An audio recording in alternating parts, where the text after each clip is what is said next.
This podcast is brought to you by Ironsight. The logistical complexity of oil and gas field operations can make it difficult to stay on top of who is doing what, where, and when. That's where Ironsight comes in. And so Ironsight connects E&Ps, midstream companies, and service providers so they can collaborate and coordinate with the field services and internal resources more efficiently. Ironsight was designed to support everything from fluid hauling and hotshots to maintenance and trades, making it one of the most versatile field operations and logistics management tools on the market. How do they do it? Well, the secret sauce is, regardless of what type of service, every single job you need done is going to follow the same core workflow. Somebody requests a job, it gets scheduled, the job gets executed, what gets done is documented, and it's reviewed, approved, and the data and the documentation gets sent wherever it needs to go kind of from there. So Ironsight has spent years perfecting their fit-for-purpose function, making their core workflow configurable to any field activity so that you can lower operating costs, reduce your risk, and be more effective across your entire field operation. So whether you work for an E&P, midstream company, or service provider, if you're managing field operations and logistics, you're going to want to take a look at Ironsight. They were also the Energy Tech Night Midland winner a few years back. They've also been on the podcast in the past, good friends of ours. So go check them out. Visit ironsight.app/DW to learn if your company is eligible for a free 3-month trial. It's Ironsight, SIGHT.app/DW. Click the link in the description and let them know that we sent you.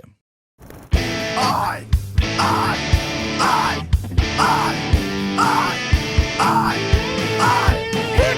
fired from Cain, now we ain't got no shame. So we started a pod, took Yates into town.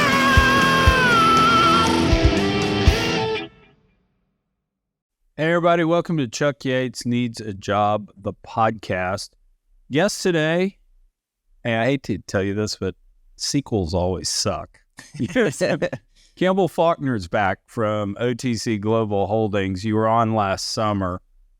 But we've actually done a couple of sequels on Chuck Yates Needs a Job, and they've been pretty good. Oh, excellent. So maybe we don't have the curse of the sequel. But you were kind enough to come on last summer when we were on the verge of rolling blackouts, and we talked about the grid. And I don't want to put words in your mouth, so correct me. But the punchline was basically what we've done with ERCOT. And in effect, ERCOT is really just Texas's grid. I mean, there's some areas of East Texas that are not part of ERCOT, but Texas's grid, what we've done over the last, call it 15 years, 20 years, is we've replaced dispatchable power with intermittent power, primarily renewables, primarily wind. And the reason that happened was really the federal tax code driving that change. And so you have unpredictability in power as well as a different kind of power. Thus, that's why we have these days where it's like conserve, or we're all going to black out. And so I called it our ERCOT 101 podcast. And I thought it was really good. Got a lot of good feedback. I had Russell Gold, who's Texas Monthly reporter, on, and he brought up the comment to me is, why don't we hook ERCOT to the rest of the grid in the United States?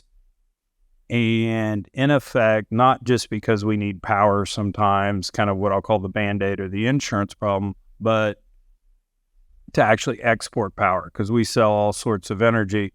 And you're the smartest person I know on this. So I texted you this, and you were like, well, do you have an hour? And I was like, great, I got an hour. Sure, can we record it? And you were kind enough to come back. So, no, appreciate the opportunity to come back. Thank you again. It's fun to watch because most of what happens in ERCOT, as we're all brutally aware, is frankly kind of behind the scenes, outside of the legislative session and, trying to get some of the new bills passed, and occasionally the Public Utilities Commissioner saying, hey, we're fine with reliability. It kind of happens behind closed doors. And unfortunately, after the Uri event in 21, everyone's paying close attention now. So there's all sorts of armchair solutions. I'm probably someone who's also promulgating them, even though I'm actively involved in the market via a variety of risk mechanisms. It's interesting because in all theory, it sounds so easy. Look at MISO last week. They had low prices. MISO basically contacts us through East Texas and Louisiana. Let's do this for Mom real quick. Sure. Mom, ERCOT is in effect kind of the Texas grid from something I think in the 1930s. Didn't we basically say, hey, we're not going to join the rest of the interconnect with the rest of the grid across America because we want Texas to regulate this, not the FERC.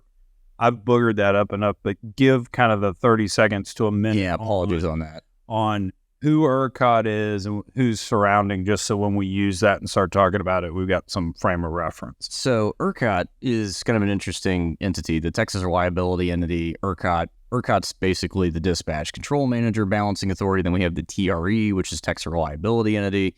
There's going to be a lot of acronyms. I apologize, and if I slip into them, please tell me to explain. So the ERCOT market design, ERCOT kind of as a grid, there's multiple attempts to kind of basically bring it under FERC heel, interconnect with SPP, which is basically to our north, Oklahoma. We also connect to the western, DC ties. Let me say that. We are not AC synchronized, which is an important consideration for what we're going to talk about today. There's only a couple major interconnects. There's the eastern, the western, Quebec, and us. So that's all of North America. Mexico is a little bit different because of the way their grid operates in synchronous. We do have some synchronous ties. Again, that's AC, DC. But ERCOT covers, I think, 90 or 93% of Texas, which is an important distinction. El Paso is not on ERCOT. Longview, Texas is not on ERCOT, and I think neither is Lufkin. So it's kind of part of the woodlands that aren't. See, that I didn't know. I didn't know there was into Montgomery County a little bit. And see, that's part of the interesting factor. I'm sure I've looked at it on a map, and I'm sure I've forgotten it, to be blunt. But that's one of the important aspects of it's not the state itself. It is a large chunk of the state.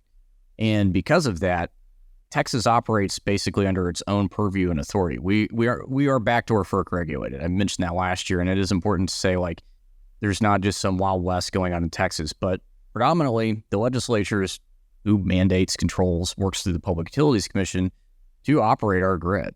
And ERCOT, and actually it was just shown they had sovereign immunity, I think yesterday or the day before in that court judgment.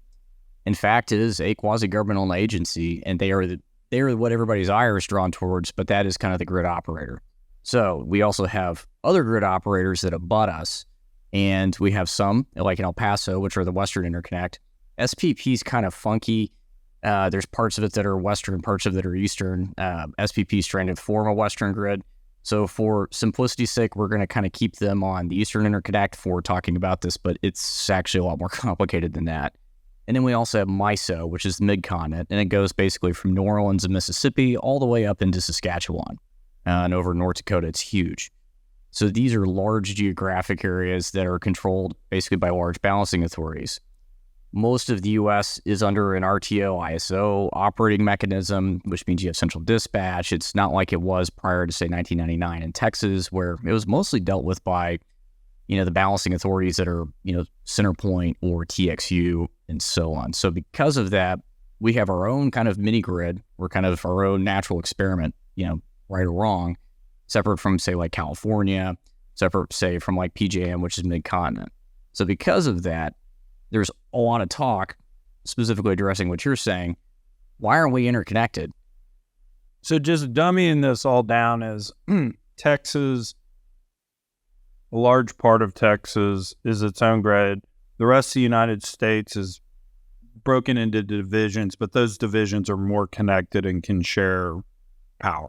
Yes, and they're huge. And we can share power with the other folks, but it's very, very limited in our ability to do that. Correct. So that's why kind of we're our own island. Yeah, we do have high voltage DC, which is frankly an effective way to do import-export. Why DC? DC because then, we're not synchronously connected. So that allows us to export or import power over, I think we have 4 active DC ties at 5 technically, but it's kind of complicated with VFD or RADO. So the reason we have all of these is largely so we can wheel power in and out. We can NERC tag it and send it out. It's just difficult to do because, one, HVDC interfaces are hideously expensive versus synchronously connecting. But if we synchronously connect, even if we continue to be kind of an ISO, then we come under FERC purview. Then we have all sorts of different reliability mechanisms, as well as figuring out what grid do we go to? Do we go to the Western grid? Do we go to the Eastern Interconnect? These are big fundamental questions. Do we break Texas up into, a couple different, quasi-island grids, kind of like we already have Montgomery County, like you mentioned, Longview versus Tyler, where I grew up. They're on entirely separate grids. So there's a lot of questions around that. And also as to who pays for this. These are not costless things to do. Now, we're currently paying for higher prices in Texas, ratepayers are. I mean, it's just fundamental because we're kind of short in the summer. But then a lot of the year we have really low prices. So those also have an effect. And what all this has to do with kind of that push to, synchronously connect is, well, sure, it's easy. When our prices are really low, we just ship power to Louisiana. When our prices are really high, we import, coal power from wherever else, or wind from Oklahoma. The polite way to say it is, it's not insane to map out on a table game. It's not something that is going to immediately fix our reliability issues, nor is it something that you're going to quietly walk into. We added basically Amarillo and the Panhandle back into ERCOT. They were not part of ERCOT until recently. And that was a large multi-year process to actually get them energized, get them switched over, and basically get them synchronously tied. A lot of this has to do with the power and reliability engineering. So the polite way to say it is, this isn't just something where we go put up a new substation, flip a switch, hooray, we can export and import power. So that's so as my understanding, it was something back in the 30s under FDR when they were messing around, like Tennessee Valley Authority. They were doing all the power type stuff, and Texas, being Texas, screw you, DC, we don't want to be part of it. So I may have boogered up that story, but that's kind of how ERCOT got carved out. Part of it. One of the things that, from a historical artifact is interesting. Yes, one, Texas wanted to control its own destiny. Can't make that up. But two, you have to remember, Texas in the 30s was very rural. Texas in the 30s was very far away from everything else. Right. Oklahoma and Oklahoma City didn't have very many people. There weren't a lot of people in East Texas. There were not a heck of a lot of people in Dallas. Houston in 1950. Get what air conditioning did for the South, right? Houston was 500,000 people in 1950. Yeah. That's the entire metro area. Right. That's inconceivable now when you have, good Lord, probably like 8.5 million, within an hour's drive of here. That type of growth is very different. So when a lot of this was getting designed, rural electric co-ops, a lot of my customers like Bird Dallas Electric Co-op, small electric co-ops were basically just trying to light their tiny little, municipalities or small farm area. And a lot of Texas didn't get fully lit until, the late 50s. And that's kind of a thing that's strange, because in the cities, you've had power for, oh, good Lord, 120, 130 years. But in rural areas, you didn't have power. A lot of the South still had outhouses as late as 1960, which is inconceivable, but it was very different. It was very poor, very rural. We had oil and gas, and that drove a lot of rural electrification and things like that. But those were very different phenomenon from, what happened in Tennessee Valley. Tennessee Valley, huge dam building project. A lot of that built out. We had a mini version of that with LCRA and the Highland Lake chain as well, but obviously significantly smaller scale and not a lot of hydro. So a lot of those projects were federally backed. We did have a lot of rural, cooperative electric development in Texas over the years, but there was a push in the 70s with the Midnight Connection to try to get us to synchronously energize, kind of an illegal overnight connection. Some fun reading about that. But for the most part, Texas kind of developed on its own because we were really, really far away from a lot of the other grids. It's a natural outcome. So if we're going to connect today, you and I are made energy czars of Texas, and we have complete authority. And I get it that ERCOT is a charity, charitable corporation. But anyway, let's say we get in charge of that too. What you're saying is there's a whole engineering, which ultimately means a lot of dollars, difficult, hard thing to do to connect to the rest of the United States, to the west, to up through Oklahoma, as well as to the east. And where I was going with it is, I bet there's a whole political thing of, we'll have protesters in front of our house as energy czar if we want to do it. So you've got that factor as well. Yes. One of the kind of sidebar, but still relevant, there's a big transmission build out in Texas going on. You drive around, particularly in west or ERCOT south, so like South San Antonio, you're going to see a tremendous amount of new plant. A lot of the plant hadn't been built or upgraded in 50 years because it didn't really need to be. And so there's a lot of pushback between private individuals who are like, I don't want this on my property. I don't want these new transmission lines.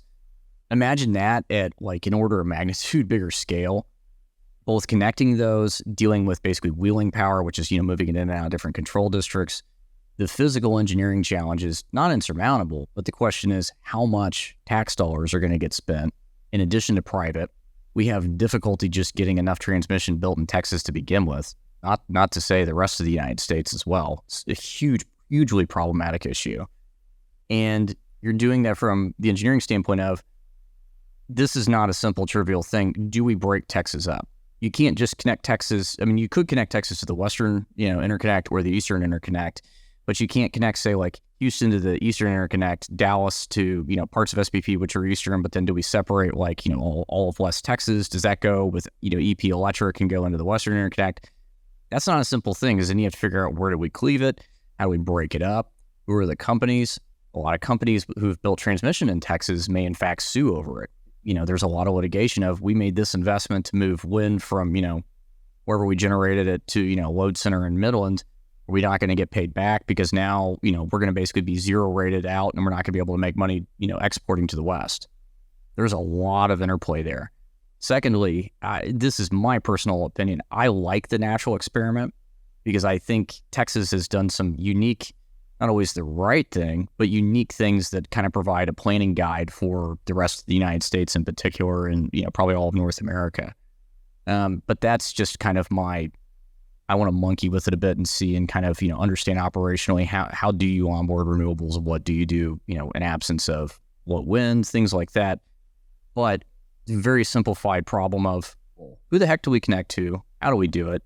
The easiest way to do it is obviously high voltage DC. Arguably we could maybe use more high voltage DC ties, but then that's going to be transmission build and all sorts of other aspects of actually controlling those. So just from a synchronous standpoint, which means, we actually connect up AC, it's massively complicated. So let's focus just on the engineering side of this. And I will qualify. I've done software engineering my entire career. I'm not a, line engineer. So there may be some things where I know what I'm talking about, but I'm not quite as precise, and someone's going to clap me over definitions. Stop me. Yeah, I know. I slept at a Holiday Inn last night, so I'll play it.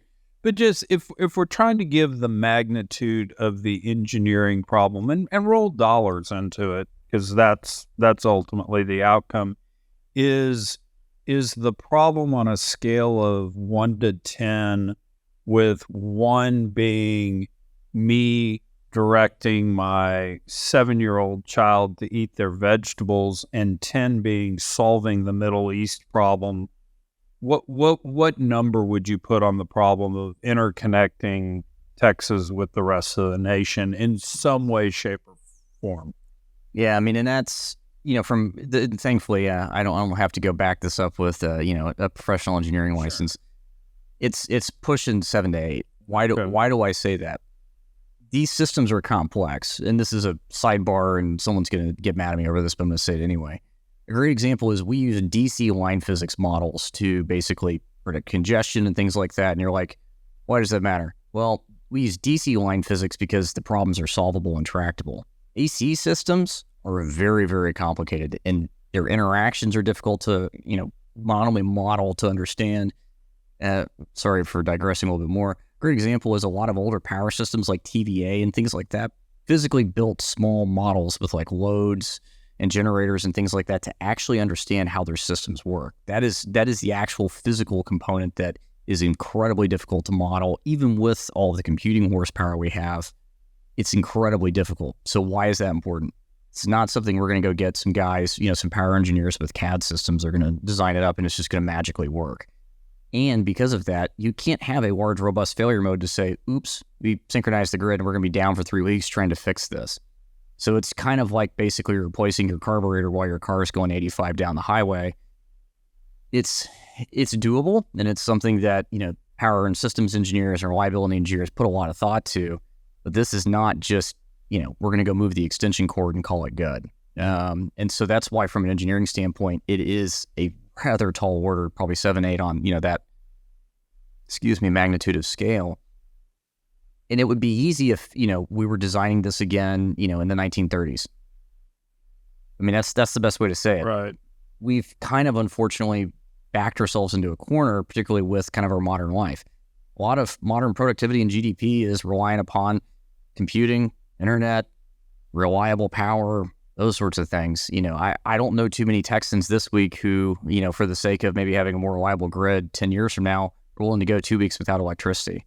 Yeah. I don't even know a Texan that's willing to go 2 weeks at 82 degrees in their house, much less no electricity. No, and that's kind of the big, that's the big bugaboo. How do we do this? How do we keep people, happy? And how do you marshal the political will when you are, unfortunately asking people to make some pretty nasty sacrifices? So there's so many different aspects of that engineering challenge that I'm sure you may even be able to find someone who will come in and say, like, I have this plan, this will be easy to implement. One of the things I've learned over the years of, basically selling risk and managed services for ERCOT and a variety of other electricity power districts, you have no idea how stuff's going to work. We don't understand, once things are energized, necessarily how the system's going to handle it. We didn't expect renewables to have such huge penetration in Texas. We blew past all of our renewable goals over the last 20 years. There's some good aspects of that. There's some bad aspects of that. But it's created a lot of externalities that, how do we deal with this? So trying to say that just ramming everything together, splitting apart, exporting power to Louisiana, importing power from Louisiana is going to be easy. I'm putting up the caution flag largely because, as I've said, no one's following me on LinkedIn, I'm sure, listening to this, but as I've said on LinkedIn, if we do have some sort of large event where we have load shed this summer, the political ramifications are going to basically get Austin burned. Yeah. People are mad. People don't really, frankly, want to have to worry about electricity, and they really don't like getting alerts saying, hey, turn up your thermostat to 82, ERCOT's going to fail if we have too much load. So I don't like that. A friend of mine, it's great. I think it's one of the funniest things on social media. He calls his wife the warden and his 2 kids the inmates. But anyway, the warden sent a text to him and said, who can I sue? Because they just shut off our electricity. So, I mean, when the warden's mad, everybody's going to be mad. Oh, yeah.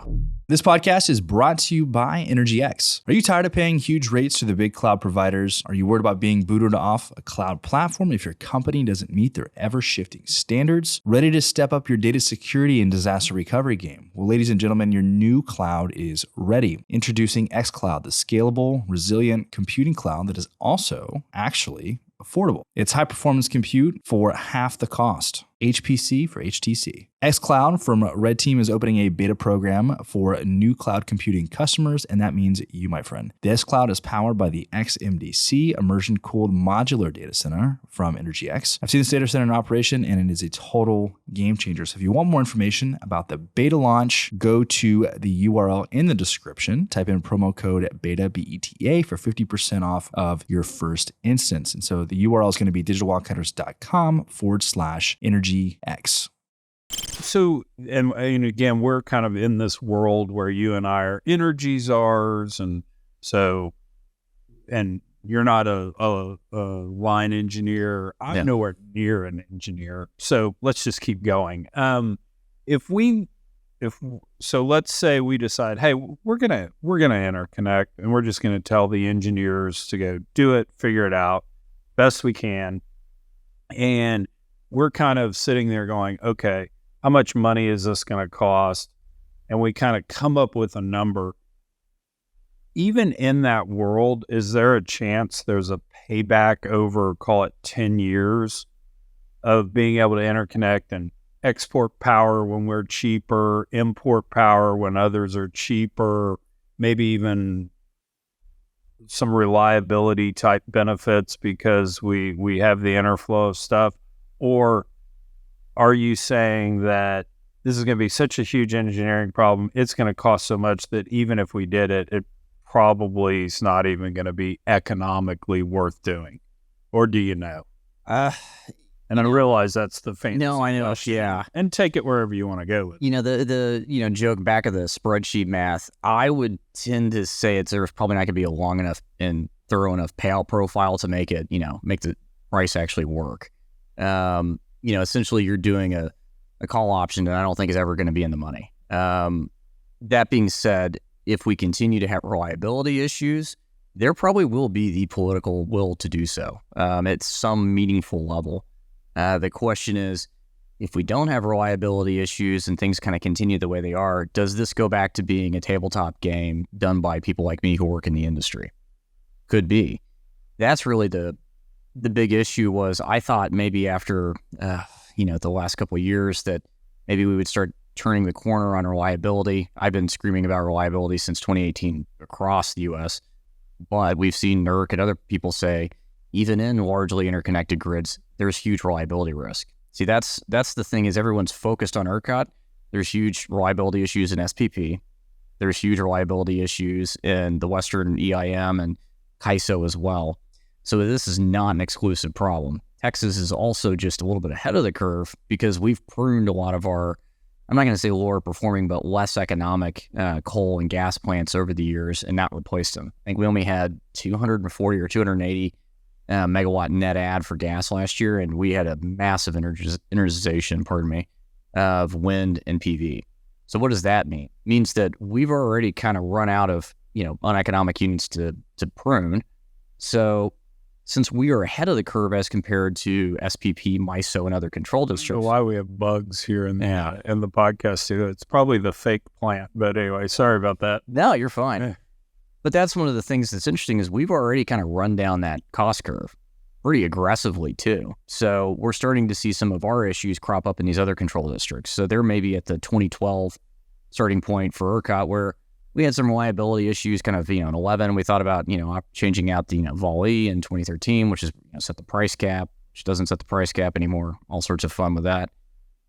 We're already so far ahead of that merely interconnecting, I'm not sure if you'd actually get any long-term benefit. The, overall grid in North America, or grids because there's multiple, are starting to experience kind of some of the similar tight reserve margin days, worried about low wind, worried about low PV, worried about we don't have enough dispatchables for control, for inertia, all the things we talked about last year. Those things are starting to crop up in other areas. So that's largely a function of Texas built this early. We did this really quickly, especially by comparison. What do we do now? California has like negative net load days. Net load is basically how much of your load is not served by renewables. That's not actually 100% accurate because they have import and other things like that. But we're starting to see some really weird effects that make me cautious. With ERCOT is, relatively speaking to the other districts, it's smaller, geographically more confined. So when we get hit with Uri, correct, we get the extremes, and we don't have battery storage yet on a wide enough scale to handle this. So you pretty much have to have load capacity for the electricity you need that day. There's not a magic battery that you can draw out of. And so if you get hit with a heat wave like we are right now, guess what? We don't have enough power. If you get hit with Uri, we don't have enough power. Well, and I mentioned this early in the podcast. We had some really fun days in December where it was extremely cold in ERCOT. SPP, MISO, PJM, they all were struggling from similar reliability issues that we were. It's not just us. There's winter peaking reliability issues kind of across North America, especially as people started installing more basically heat pump type heating systems versus just burning natural gas. We've seen that evolution also kind of start to have weird effects.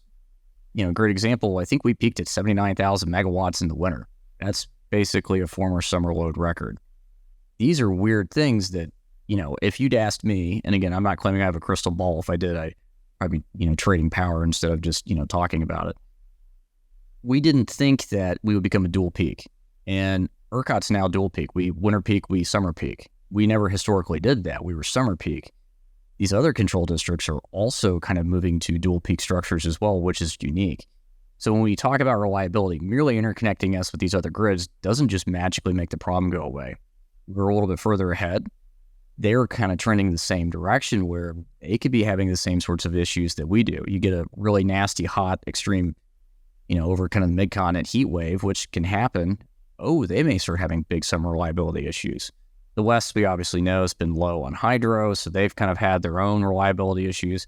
It's complicated enough that, and again, I'm not trying to diminish it or downplay it and say that there's not benefit to being interconnected. No, not at all. But between the cost, looking at it from a reliability standpoint, these aren't magic bullets that just make all these problems go away. We fundamentally in North America have a reliability problem.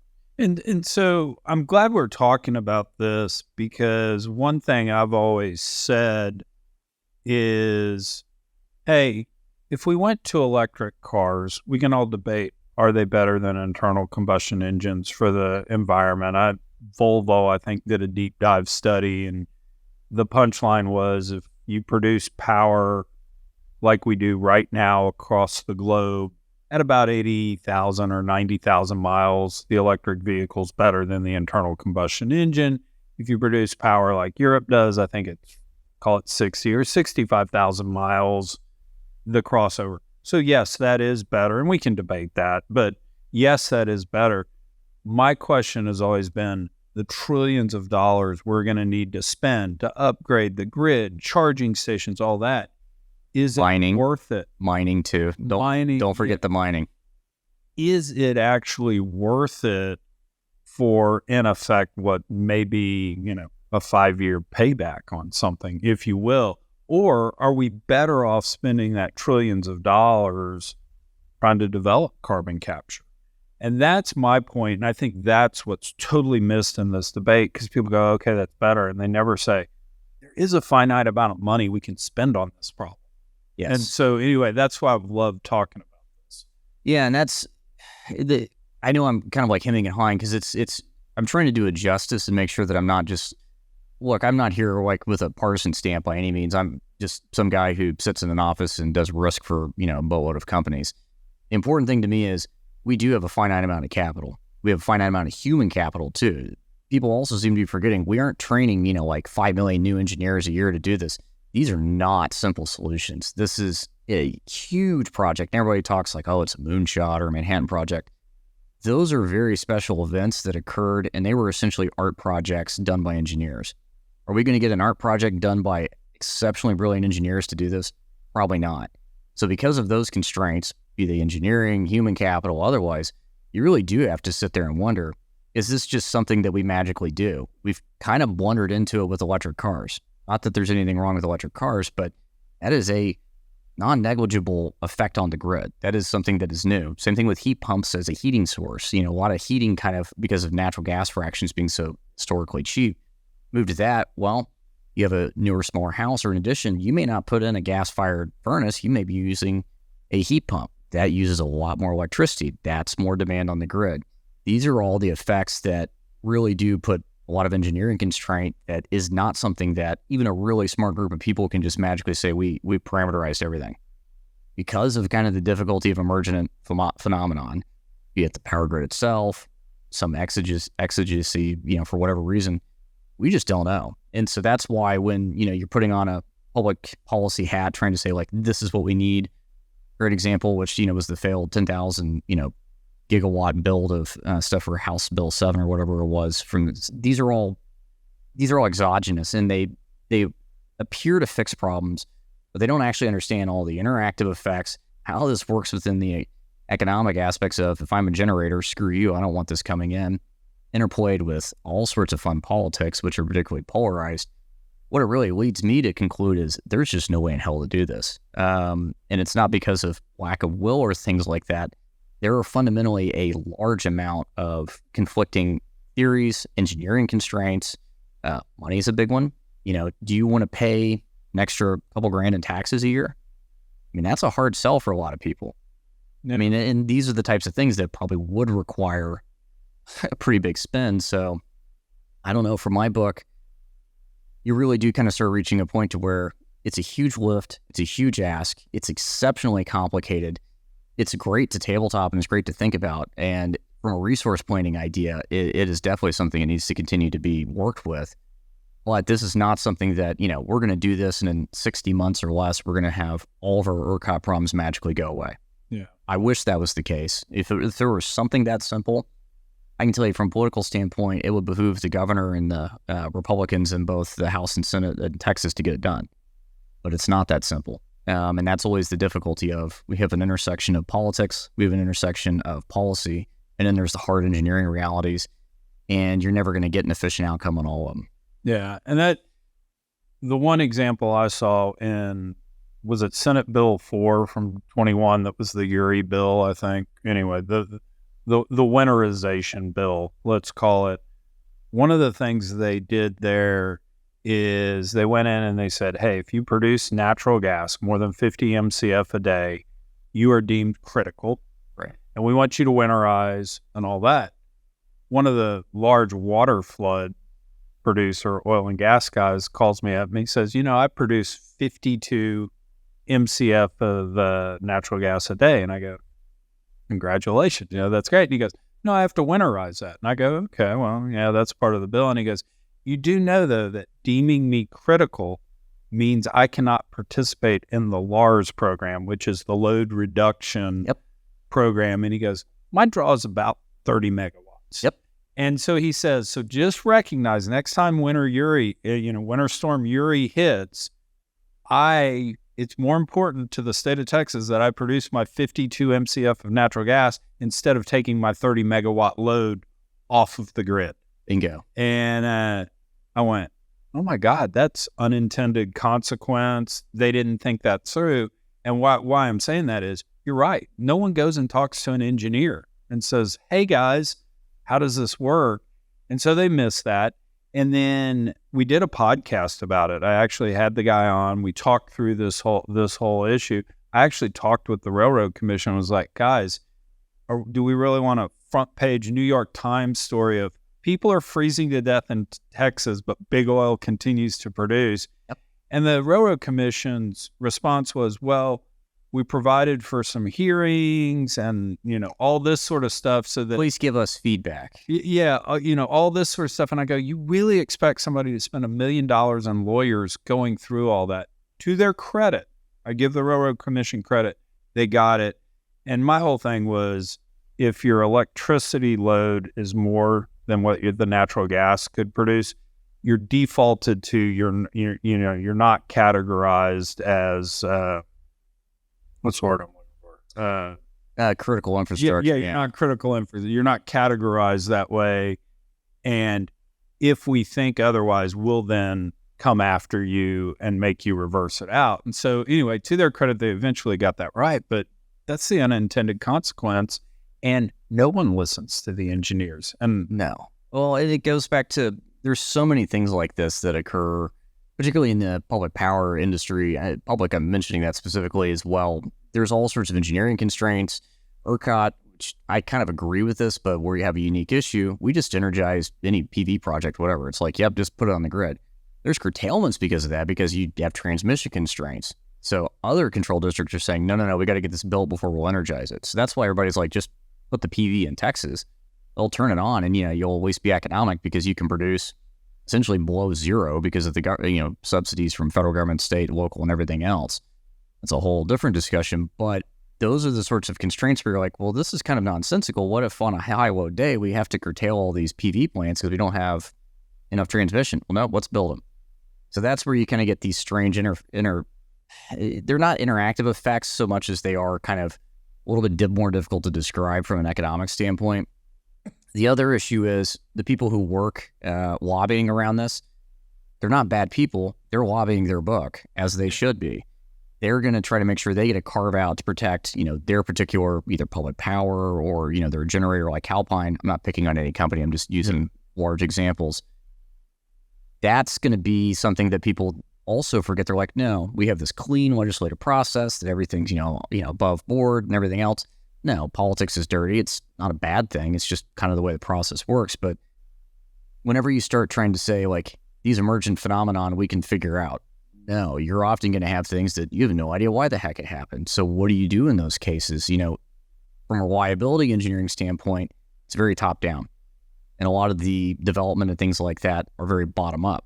So you have kind of a competing, models as to how do you actually build a market. I mean, ERCOT is a market.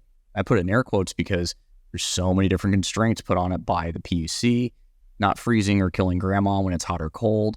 These are important social constraints. And from, social choice theory, yeah, we gotta worry about that because it's the interaction of politics, engineering, and again, legislative sessions. So reconciling those, one, we know is impossible. It's just, you're not going to get an outcome that's going to be perfect for everybody. And just to drop a weird political science thing, that's what Arrow's theorem tells us. You're not going to get an efficient outcome in social choice theory that's going to make everyone happy. It's going to provide the best outcome for everybody. So because of that, much like an engineering constraint, how do you reconcile it? And that's where I argue that actually going through the legislature is probably good, but you're going to get externalities exactly like what you said. Why are we not shutting off our load? Why are we producing 52, MCF? 52 MCF is not very much gas. Right. I mean, you could maybe run like a 5 megawatt plant on that, maybe not even, depending upon your current efficiency and heat rate. That's kind of a silly point. What I'm saying, not that aspect, but that's really where you do start bumping into that. And man, if someone a lot smarter than me can break arrow and can provide, a way to provide a social choice function that provides all the different things that we need in ERCOT for Texans, for politics, I'm all ears. But as far as I can tell, we're going to have some problems trying to get all of this lined out. And that is largely a function, talking externalities again, of really low-cost renewables. Not because renewables are bad, not because we don't want them energized on the grid. When you're bidding in at essentially zero, you're always going to run. And so what that does is you start burning units and you start having reliability issues. We did it earlier. Other control districts are coming up on our heels. So let's close with this, and I'll ask you the question, but I'll go first. Do we have 2 or 3 recommendations of things we could do today that what I'll call are actually practical and might happen type things? And I'm going to go first with my suggestion, and I'll let you critique it, and then maybe you'll throw out 1 or 2 suggestions of what we ought to do. And I'll give the story, and I probably told you the story last time you were on, so you'll have to sit through it again. But when Winter Storm Uri hit, I live down in Richmond, fire department, police station, hospital. I'm right in the middle. I'm never going down, right? I'm sitting there, boom, electricity goes off. So anyway, I called my parents. Previous to Winter Storm Uri, my dad had put in solar panels on the vacant lot. Calls up Tesla, gets all the solar panels. And I'm like, Dad, how much does that cost? And Dad goes, $125,000. And I'm like, huh? And he goes, but I never have to buy electricity ever again. And I go, okay, did you run any math? And he goes, yeah, 14.2 year payback. And I'm like, okay, you're 80. Dude, I hope you're here to see payback, but you're 80. So anyway, we laughed about that. Winter Storm Uri, of course, my power goes out. So I show up over at my parents' house, got like my cat and my cat carrier, and I got my bag under my arm, and I walk in, I sit down in the den, and under his breath, Dad goes, 14.2 year payback doesn't sound so bad right about now, does it?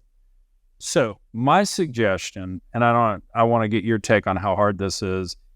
There's a trade somehow, and I don't know how you do it. Tax incentives, tax breaks, maybe even a little bit of a stick with a penalty if you don't. If you're quote unquote rich, and I don't know how we define rich, maybe we do it based on home values. You got to go get a generator, backup power of some sort. And when doo-doo hits the fan on this, we're going to cut you off. How hard is that to do? I mean, the market's kind of naturally doing that on its own. Full disclosure, I like emergent phenomenon. It's not a political bent. It's just kind of, my economic background.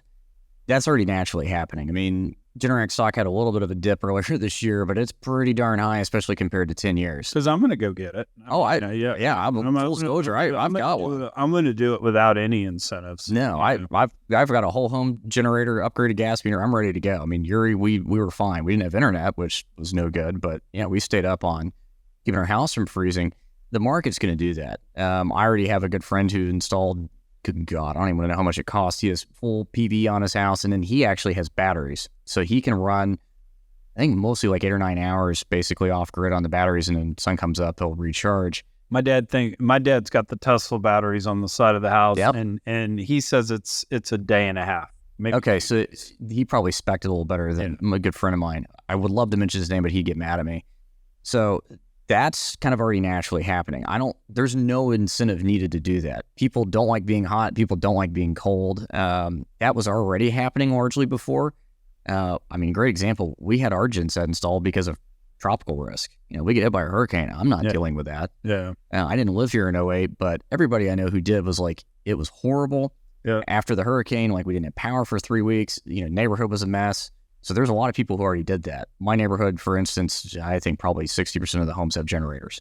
See, because you wonder if, at the distribution level, could you say, in effect, okay, we're cutting River Oaks off first? And that's the stick side of it, is just... That's kind of what a lot of people have been saying, and they want to basically be able to do that at the meter level. Yeah. I think, frankly, I don't like that. That is kind of a creepy level of control to say, like, I'm a libertarian, so it bugs me too. But it deeply unsettles me because that could easily be something that goes the wrong way, as the play would say it.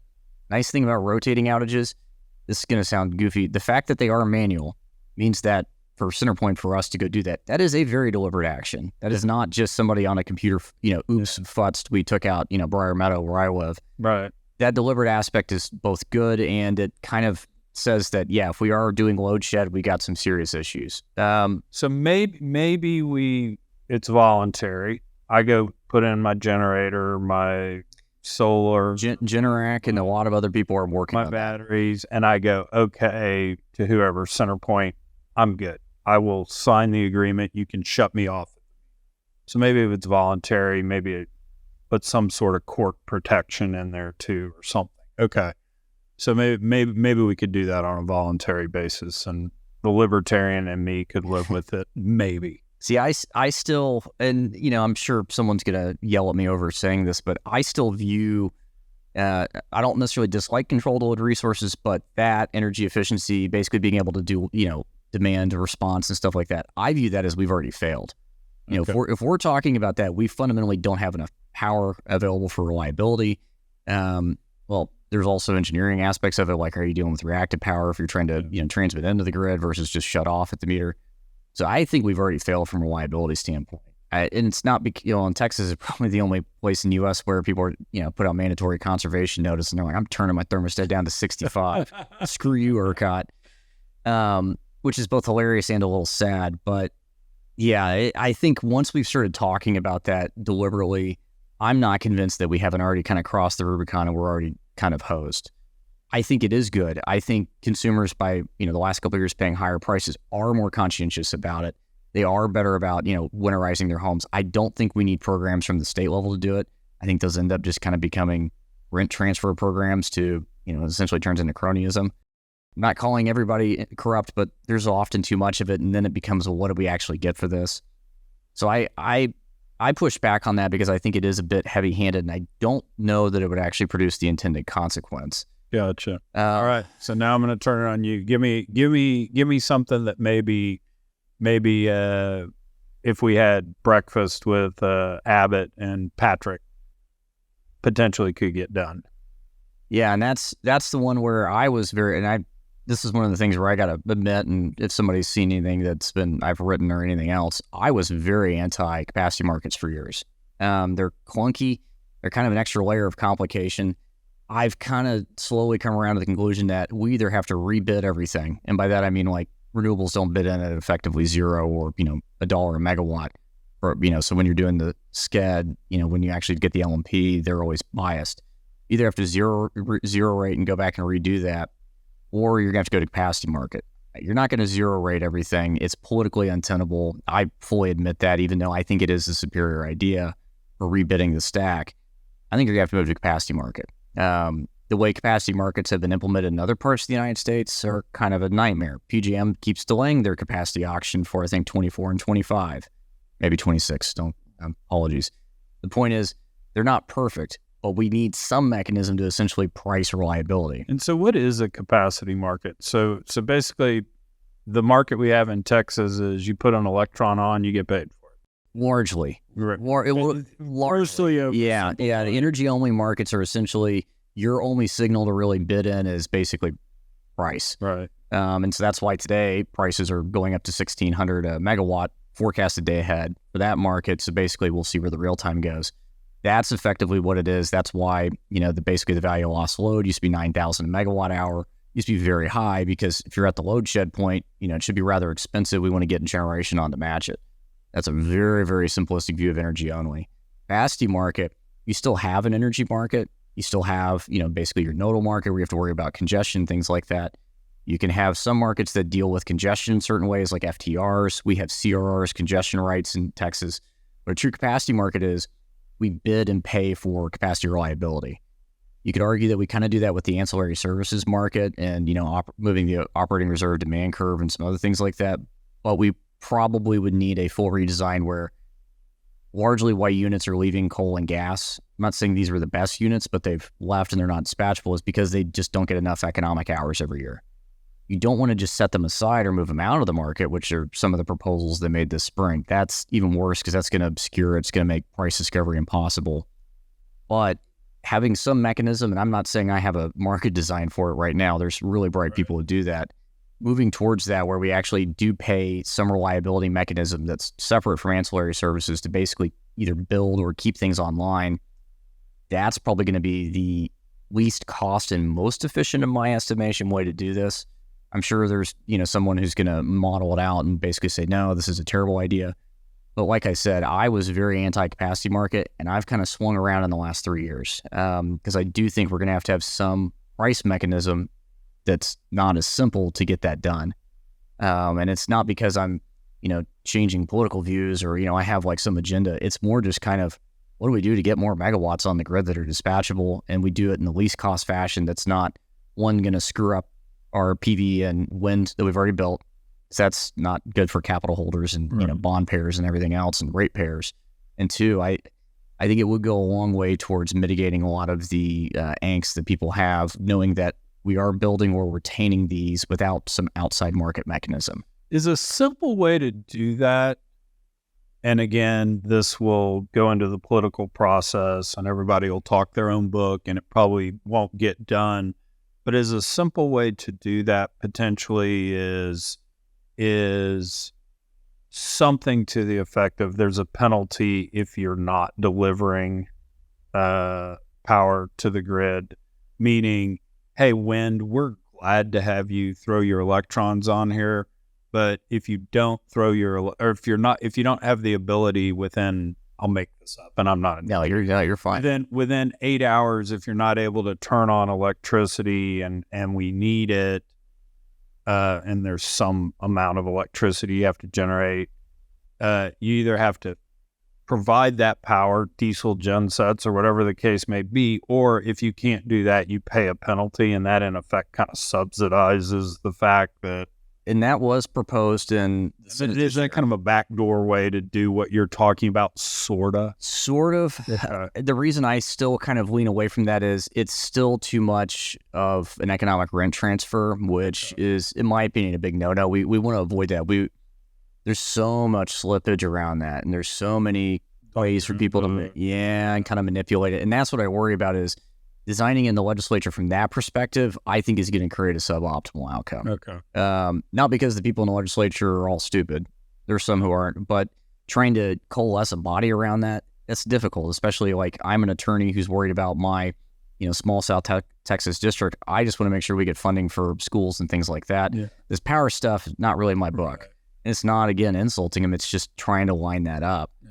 So I think actually having a more proper, formal market mechanism, which is funny since I talked about I don't like market mechanisms and they're contrived, but I think that's going to provide... It's all good. We're energy czars. Yeah. You can do that. I think that would provide probably the least cost ability to do it. And one of the things that I would say that would have to be looked at is there's probably an analog somewhere. I don't know if it's definitely not Australia, but could be, New Zealand, or it could be something in Europe. I probably should know from a market design standpoint. I don't, because I have a lot of other things to do during the day. You have a day job. Yeah. But finding an analog that you could maybe start with might be good. I don't think the PJM model's the way to go, but it would probably be a heck of a lot better than what we currently have. And that's even me, crapping on the way that they've been doing their capacity auctions. We've kind of just hit that point where if we don't do something kind of in the immediate term, I don't know where we're going to be. It's a problem. So listening to you talk, kind of to make sure I understand and dumbing it down just a few levels, is basically what you're talking about is, I'll say we, and that's kind of everyone connected to ERCOT, is in effect going to pay some modicum to you, the power producer, if you just build one and it runs. Yep. Yeah. Got it. And I guess the devil's in the details, but we're not going to pay you enough so you make money, so you just frivolously build it. But at the same time, we're subsidizing a little in effect, so we have hopefully more reliability. Yeah, that's largely what it is. Again, we're talking about not trying to do economic transfers, Right. but that's kind of why the reason we would want it to be basically somewhat of a market design around that is, in theory, to get people to be competitively bidding to say, instead of building a bunch of open cycle gas turbines, which are horribly inefficient, they're useful for certain things. Right. We're going to have people either building like really clean, combined cycle turbines that are extremely efficient, or maybe somebody's got a longer term view, like, hey, like I want to be a big part of either the reliability or baseload component. If I can, bid certain units, build nuclear. There's a lot of interplay where, in my opinion, that type of market design could spur, either the retention of certain units to keep them from getting burned, or new build, which is designed largely around providing that reliability when we need it. Summer, winter, maybe a lot of the year it's not going to run, kind of looks like a dual peaker setup. That, in my opinion, would probably provide the least cost. The problem is, I'm worried about it politically, that it's not going to be expedient. A lot of the people who are going to be reviewing this on, committees and stuff like that are going to be like, we got this recommendation. This seems simple. It's not simple. And designing it correctly would be a challenge to make sure that, again, we're getting kind of the intended outcome and not just some transfer to whatever your client is. And that's the difficult part. So I'll set this up for our version of Return of the Jedi, because we've done Star Wars, we've done Empire Strikes Back, and I don't buy the new titles. I'm still old school from that. But I'll drop this in for our third podcast we do. If Texas would actually get that right, I fundamentally believe the amount of power we're going to need because of AI, Bitcoin mining, data centers, the cloud, is multiples of even the wildest forecasts. I mean, I'm addicted to Chat GPT, and I don't even have a job. What about this? So I think once we start integrating that into our business processes, as well as what we've seen with technology our whole lives, is when 8-year-olds grow up with it, guess what? They use it for the rest of their lives. Oh, yeah. And so if Texas could actually get that right, and we could, in effect, provide reliable power that, if you got it right, would be cheaper. And we've got so many natural resources. We've got so much natural gas here. We've got West Texas, that, I hate to say this, and I'll get canceled for this, is the ugliest part on the planet. We could put solar panels all over it. Oh, I like West Texas. Wind farms all over it, and we're not going to disturb anything of great beauty. We've got the ability to do all that. I mean, we're already an economic beacon for the United States. Imagine if we got all that right, and folks were just like, hey, Monahans, Texas, we're going to build all our data centers. And, because I really do think at the end of the day, a lot of this because the other thing we've kind of learned too is, in a pandemic, we actually need to make stuff here. Yes, we do. And so the manufacturing, the cloud, all that sort of stuff, I think is going to wind up locating itself near reliable, cheap power. Yes, and I apologize, I'm not trying to jump over top of you, because I agree. We need reliable, inexpensive power. It's not only kind of an economic bellwether, because people are like, well, it's cheap, it's reliable, we can afford to do business there. 2 or 3% makes a difference. The other thing that is good is we do have a good education system. All of that creates the conditions that we need for success. And obviously, I'm biased since I live here and I like Texas. I want us to continue to do that. We've had reasonably low electricity prices over the last 30 years. I think for the next 30 years, we need continued reliable low electricity prices. And I don't think on our current trajectory, we're going to continue to have those. And that's why, like I said, I very reluctantly have come around to, some reliability mechanism in the market, because we can't be talking about this 5 years from now. And I'm worried that we will be. I've liked to joke in the past, I would like this all to recede back into the background. It's me and the other weirdos who, go to Austin and go to conferences who talk about this. That's a good problem. Nobody's paying attention to it. But when it's hot and your lights go out, it kind of becomes a public policy issue. And I think if we don't navigate it well over the next couple of years, we're going to impair Texas, and that worries me. You're talking about it on a podcast when the episode I released 2 weeks ago was called Chuck Yates Needs a Wife. So then more to your point. So Yeah. you're cool to come on. Worried. I appreciate this. No, thank you. I really appreciate the time. And yeah, I would like to not talk about this anymore outside of a small group, but we may be doing it in another 5 years. Well, and I appreciate you coming on because I've always been an oral learner. I hate to read. And so it's a lot easier. Hey, I'm going to get an expert in here and chat about it instead of having to go read a bunch of stuff. So I appreciate you doing it. No, thank you again.